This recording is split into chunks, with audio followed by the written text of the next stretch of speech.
Over 65 and only walking for exercise? That routine could be quietly speeding up muscle loss behind the scenes. What if everything you thought you knew about staying healthy after 65 was, in a quiet, insidious way, working against you? For decades, you've been told to walk, to move, to stay active, and you've listened, you're diligent. You lace up your shoes and hit the pavement, believing you are building a fortress against age. But what if a critical wall of that fortress was crumbling and the very activity you trusted was failing to rebuild it? I've spent my career in the operating room, but the most profound lessons about health haven't always come from a scalpel. They've come from the stories. The patient who walked 3 miles a day but couldn't get up from my exam table without using their arms. The vibrant grandmother who traveled the world, now afraid of her own bathroom floor after a fall that came out of nowhere. The man who had to give up his garden because he could no longer trust his legs to carry him back up. These aren't isolated incidents. They are a pattern. A silent epidemic of something called sarcopenia, age-related muscle loss. And here is the uncomfortable truth your fitness tracker will never show you. If walking is your only form of exercise, you might be accidentally accelerating your own decline. Think of your muscles not as simple engines but as brilliant adaptive students. At 25, a brisk walk is a challenging lesson. It builds strength and stamina. But by 65, that same walk is a lesson your muscles mastered decades ago. It's like a brilliant mathematician being asked to solve 1 + 1 over and over. They become bored. They stop learning. They stop growing.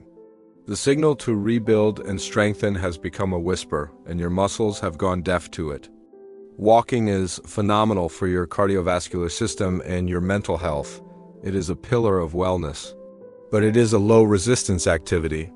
It does not provide the louder, more urgent signal your muscles desperately need to fight back against the natural pull of atrophy.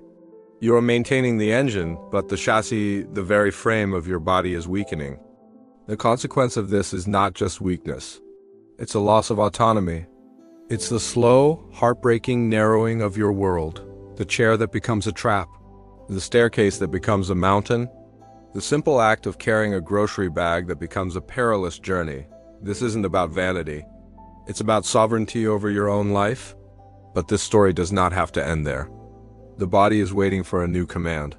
A smarter, more targeted stimulus. The solution isn't to walk more miles. It's to walk smarter and to introduce 3 fundamental movements that speak directly to the muscles being lost. These are not complex gym maneuvers. They are the foundational patterns of human movement rediscovered. And they can be done in less than 10 minutes a day. Let's begin with the first and perhaps most vital movement. I call it the independence lift, but you'll know it as the sit-to-stand. Find a sturdy, non-slip chair. Stand in front of it, feet planted firmly, shoulder width apart. Now this is crucial. Do not simply drop into the seat. Instead, initiate the movement by pushing your hips back, as if you're reaching for a chair behind you with your glutes. Lower yourself with slow, deliberate control. Take a full 3 seconds to descend. Your arms can be out for balance, but do not use them to push on your knees. The magic happens in the pause. The moment your glutes gently brush the seat, do not sit. Do not relax. You have reached the turning point. From here, drive your weight entirely through your heels. Imagine you are pushing the floor away from you. Engage your thigh and buttock muscles and powerfully return to a full, tall standing position. Start with just 5 repetitions. Feel the burn in your thighs? That is the sound of your muscles listening again. That is the signal they have been waiting for. Research from the Journal of Gerontology shows this single movement can slash fall risk by nearly half. It rebuilds the explosive leg power you need for life, for getting out of a car, for rising from the toilet, for reclaiming your freedom from furniture. This first movement is the cornerstone of your strength. But strength without stability is like a ship with a mighty engine and a broken rudder. You might have the power to move, but you lack the control to navigate the world safely. And what I'm about to reveal next is the critical, often missing component that prevents those life-altering falls. A component most people never hear about, and that's the real danger. Power in your legs is only half the battle.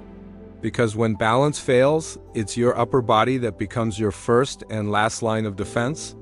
The strength to catch yourself, to push yourself up, to hold on. This is the difference between a scare and a shattered hip. This brings us to our second surgeon-approved movement, the wall push-up. Do not mistake its simplicity for insignificance. This is your body's own airbag system. Position yourself facing a blank wall about 2 feet away. Place your palms flat against the surface, at chest height, slightly wider than your shoulders. Your body should form a straight, plank-like line from your head to your heels. Now, with control, bend your elbows and lower your entire body toward the wall. Keep your elbows at a 45-degree angle to your torso, not flared out like wings. This protects your shoulder joints and targets the correct muscles. Lower yourself for a count of 2 until your nose almost touches the wall. Then, with purpose, press the wall away from you, returning to the start. Aim for 8 to 10 repetitions. Feel the work in your chest, your shoulders, and the backs of your arms. That is the strength you need to push yourself up from bed, to lift a grandchild, and critically, to arrest a fall before it becomes catastrophic. But we are not done. We have addressed power, we have addressed supportive strength. Now we must address the conductor of this entire orchestra, your balance system. And for that, we introduce the third movement, the standing march with arm swing. This is where we wire your brain back to your body. Stand tall, perhaps with the tips of your fingers lightly resting on the back of a sturdy chair for initial support. Now, with deliberate slowness, lift your right knee up towards your hip level. Not a frantic, high kick, but a controlled, purposeful lift. As you do this, naturally swing your left arm forward just as you would if you were marching. This crossbody pattern is not random. It's a fundamental neurological rhythm that fires up your core stability and sharpens coordination. Hold the top of the march for a single second. Feel the subtle engagement in your standing leg, the tightening of your abdomen. This is your body learning to stabilize on a single base of support, a skill you use with every step you take. Slowly lower your foot and arm and repeat on the opposite side. Try this for 30-second intervals. This dynamic drill is your practice for the unpredictability of life. It's the uneven pavement, the startled reaction to a passing dog, the quick pivot to avoid a puddle. By practicing balance in a controlled environment, you are building a neural library of correctives, making those unexpected stumbles far less likely to end in a fall. And there you have it, a triage for your independence. A 10-minute ritual built on 3 pillars: the independence lift for power, the wall push-up for reactive strength, and the dynamic march for unshakable balance. This is not about adding years to your life, but life to your years. It's about preserving the joy of movement, the dignity of self-reliance, and the freedom to live on your own terms. I want you to try something right now. Wherever you are, stand up, move to a chair, and perform one single perfect sit to stand. Lower with control, rise with power. Feel that? That faint hum of muscle fiber reawakening? That is not just physiology, that is the sound of a choice. The choice to not go quietly. The choice to fight for every ounce of your freedom. If this message resonated with you, if you felt a spark of recognition, then do me a favor. Take action. Comment below with the words, "My independence matters. I read every single one." And your commitment fuels this mission. Please like this video.